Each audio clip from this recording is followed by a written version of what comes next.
GrappleArts.com here. Somebody recently asked me a great question, and I think it's great because I was wondering about exactly the same thing myself. So here was a question. Stefan, everyone says that you should go for the underhooks in submission grappling and MMA. So by underhook, you're coming under here, you're controlling the deltoid, you're coming under maybe with both arms, this would be a double underhook situation. From here you can go to a bear hug, or controlling the underhook from here, it sets up lots of takedowns. But what if this guy uses his strength, puts his hands together, and starts winding my arm up here? We'll just show that from the other side. I'm doing everything right. I'm going for the underhook. Yeah, I've got the underhook. But he's a big juice monkey, puts his hands together, and begins lifting his elbow up and tapping me out. What he's doing is he's lifting my elbow here, pushing my hand down there, and that's beginning to look a lot like an Americana or a V-arm block, isn't it? So you can literally get tapped out, especially if you've got bad shoulders. If the guy really jerks it, bad things can happen.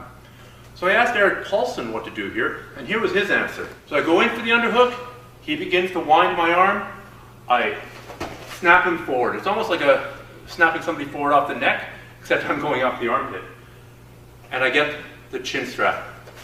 From here, tons of options. I've got his armpit, I've got his chin. If I want, I can switch to a guillotine, tap him out.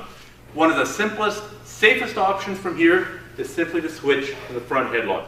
I can sprawl back and down, drag him to his knees. From here, I can guillotine him.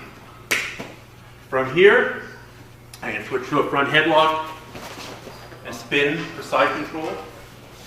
From here, I can whip him over by lifting here and come to the pin. I still have the chin that's extremely uncomfortable. I can sort of neck lock him if I do it gently. So it's a very simple answer to a...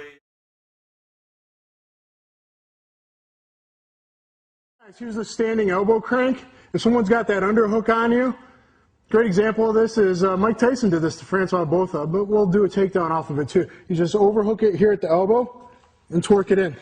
Here. Okay? Grab the neck, get him up on his toes, and then you can sweep that outside leg. So you get him here. It's like a chicken wing on the ground, like a key lock type motion, but standing up. So it's a standing elbow crank. I'll do that one. If he's in here, you just crank it in there. See that, guys? Here. You can do all kinds of fun stuff with them. Boom. Break it. Put your hands together if you want to break the elbow and the shoulder. Here. Or just take them down. Okay? So there's your standing elbow crank. Okay, guys, for that crooked arm lock, maybe you're in the over-under position. You're going to overhook that one. Boom. Twist it that way.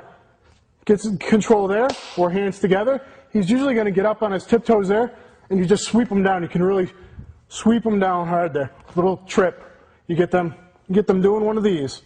Okay, so you can really mess him up. And actually, he'll let himself get throwing. Even some guys in Muay Thai I've seen have done this. Even with gloves on, you can pull this off as a sweep because the guy doesn't want his elbow to break, so he almost hops himself when he's up on his toes and you do that sweep. So that's the elbow crank technique.